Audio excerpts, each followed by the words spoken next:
What's going on? Zach Adelstein here with Daily Ed Sports, bringing you another college football video. Today, going over the Saturday morning slate, October 25th, 2025. Some fun games this week, some fun games on the slate. Um, get a nice early that Syracuse Georgia Tech game is going to be interesting. Ole Miss Oklahoma game of the week. Top 13 showdown. Going to be an interesting SEC matchup first thing in the morning. Um, yeah, some other fun games on this slate. Some interesting games with some not as good teams and some closer spreads than I thought we'd have. But yeah, got a nice three-man to put up for you guys. But before we do, let's talk about Daily Ed Sports. Daily Ed Sports has all of your pick'em needs. Our staff is putting out a ton of winning slips daily, and we have our Discord with thousands of members in it to help you out. Just staying active in there, putting together, cooking up some good slips, cheering each other on every night. NBA is getting in full swing here, and it's really fun. Watching people win. Already had some nice wins, and gonna keep that up. As far as college football goes, putting out slips every week. I know CashKeg's putting out slips every week.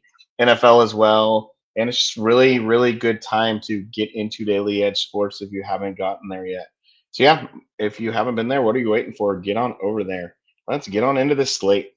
All right, looking at some of these games, one of the places I like to look, Syracuse team has not been the same since Steve Angeli went down, but they've had to throw the ball a ton, and they've been throwing it a ton. If you come and look at Ricky Collins, came into that Clemson game last three games, he has 37, 45, and 31 pass attempts.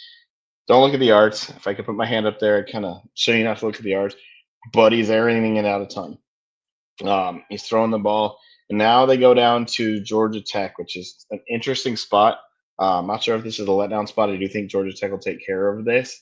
But yeah, I'm going to come back. Looked at Jonte Cook last week. Going to go back to him today. If you peeked and looked at that 126 passing yards last week, 66 of those still went to Jonte Cook. He's their offense right now. He is what they have. Had some issues last year, transferred out and around. But now we have him at 59 and a half receiving yards. And I really like this spot. Georgia Tech does not have the best pass defense. They're ranked 101 in coverage according to PFF and has given up at least 65 receiving yards to a leading receiver in every game except for two. And that was against Colorado the first week of the year when Colorado could not throw the ball, and against Temple, who is Temple. They gave up 70-something yards to the leading receiver for Gardner Webb, if that says anything. Cook's really gotten involved since Steve Angeli went down in that Clemson game the last 3 weeks. He's averaging over 9 targets in those 4 games and averaging 12 yards a reception on the year. He's going to get peppered with targets here. It's a big spread. Georgia Tech's favored by 16.5 points at home. So Syracuse is going to have to air it out. And Cook should be a guy that gets most of those targets. You saw he got over half the yards last week. He's going to get a ton of work. And yeah, he's going to get a lot of targets, and this is a good place to be against not the best pass defense. So yeah, looking at Jonte Cook over 59.5 receiving yards. Going to keep an eye out for some reception props. We can get one around 4.5. I think that's a really nice place to hit it, even if you have to pay a little bit of big on that. And I'm going to keep an eye out for some fantasy props too, since he gets so many targets, just so much looking his way. If we can get something around 11 or 12, it'd be really nice to get that there. Keep on moving here. Going to go to another one of the more toilet bowl games. We have Rutgers at Purdue. Rutgers is a 1.5 point favorite here. Purdue's 1.5 point home dog with a 58.5 point total. This game's kind of gone back and forth a little bit as far as the favorite, but either way, not the best teams in the Big Ten, but they are supposed to put up some offense here. You can see from this pass total here with Ethan Kalkmanis that they put up offense this year, put up passing yards. We're going to go to one of their receivers, one of their bigger receivers here. Going to go to Ian Strong. We looked his way a couple weeks ago, I believe. That Washington game right there, he put up, had 15 targets, 7 receptions. It was a 38-19 loss for Rutgers, but I don't care. They're going to get on the ball. I'm looking at this reception line here.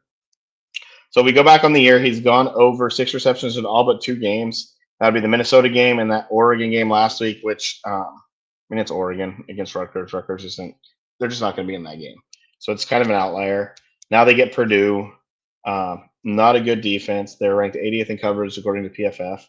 And yeah, they're going to get those targets back. Looking at those targets 12, 12, 8, 15. It's going to over six receptions, six or more in every game except those two, at least 5 receptions in every game except the Oregon game.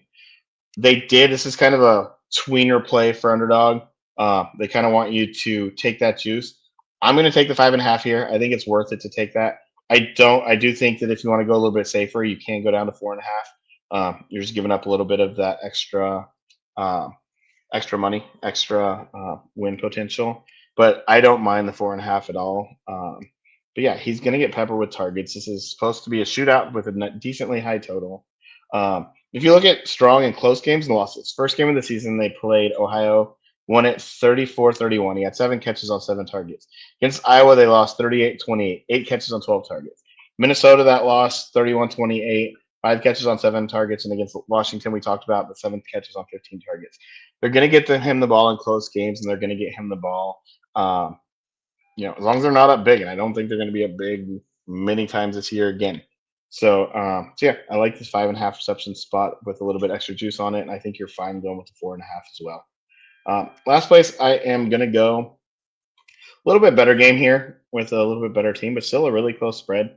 We have SMU traveling to Wake Forest. SMU is a 2.5-point favorite here, 53.5-point total.